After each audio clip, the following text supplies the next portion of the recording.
If your mind won't stop talking, even when nothing is wrong, it's not because you're weak. It's because your brain is stuck in survival mode in a world that never truly rests. What overthinking feels like? Overthinking doesn't feel like panic.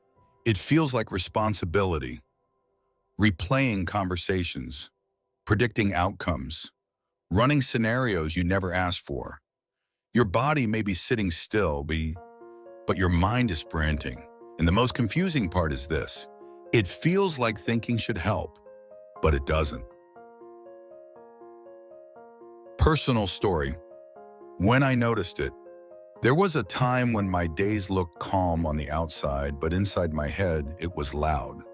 I wasn't moving, but my mind was running marathons. I thought I was being careful. I was actually exhausting myself. That's when I realized something important. I wasn't suffering from my problems. I was suffering from my thoughts about them. What overthinking really is? Overthinking is not thinking too much. It is replaying the past, rehearsing the future, arguing with people who aren't there, analyzing feelings instead of feeling them. It steals sleep, presence, decisions, and joy. You are alive, but not fully here. The science. Why the mind loops? Neuroscience calls this the default mode network. It activates when we're not focused on a task. Replaying memories, predicting futures, building what-if stories. This system is useful, but when it becomes overactive, reflection turns into rumination. The brain stops being a tool and becomes a loop. Nothing new is solved. Only the noise continues. So this isn't about tips or techniques. It's about understanding what's happening, so the grip can begin to loosen on its own. Why the mind loses energy? The mind does not become noisy because it is broken. It becomes noisy because it is carrying too much.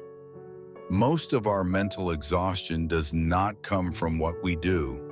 It comes from what we identify with. We begin to treat many things as who we are. Our work, our mistakes, our roles, our fears, other people's expectations. And once the mind believes, I am this, I must protect this, it cannot rest because it is always defending something. The turn, a different way to see it. Here's the part most people miss. Overthinking is not a problem to defeat. It is a signal that you have lost your place in the moment. Indigenous wisdom, the river. Among indigenous communities, there is a saying, the mind is like a river. You cannot stop the water, but you can choose where to stand. They did not try to silence the mind. They learned where not to step. A flooded river is dangerous, but the river itself is not the enemy. Neither is your mind. A story about presence. An elder was once asked, how do you stop overthinking? He replied, when I walk, I walk. When I eat, I eat. When I listen, I listen. The seeker said, but I do those things too. The elder smiled. When you walk, you are already at your destination. When you eat, you are at tomorrow's table. When you listen, you are preparing your reply. What the story was really saying, this was not philosophy, it was instruction. The stories the mind creates. Much of our suffering does not come from what actually happens. It comes from what we imagine might happen.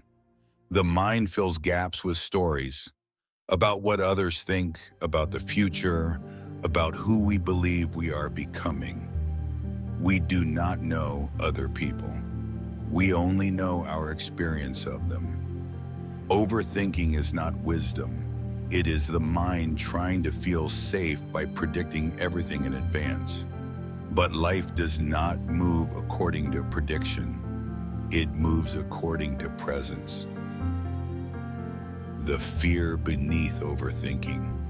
We overthink because we are afraid of being wrong, afraid of being hurt, afraid of losing control, afraid of not being enough. The mind believes if I think long enough, I can avoid pain. But thinking does not remove uncertainty. It only removes peace. Returning to clarity. Clarity does not come from thinking harder. It comes from ending the argument with reality. The river clears when the mud settles. Clarity appears when you stop wrestling every thought. Return to the body, return to breath, return to what is actually happening. Not fixing everything, just being here. The core realization: you are not your thoughts. You are the awareness noticing them. Thoughts are weather. You are the sky. A simple night practice. Before sleep, some traditions suggest a simple act, not meditation, not control, just recognition. This body, I live in it, but it is not me. These thoughts, they pass through me, but they are not me. These roles, these worries, these plans, important, but not me. Nothing is rejected. Nothing is fought. It is simply placed down for the night. Closing. Comfort, not advice. If your mind feels loud right now, you are not broken. You are human, living in a world that keeps the brain switched on. The goal is not to stop thinking. The goal is to remember where you are. If nothing else, remember this. When the mind is loud, come back to something real. Your breath, your feet on the ground, the room you are in. Presence is not a cure. It is a return. This is Life and Land, Echoes of the Earth. Until next time, be gentle with your mind.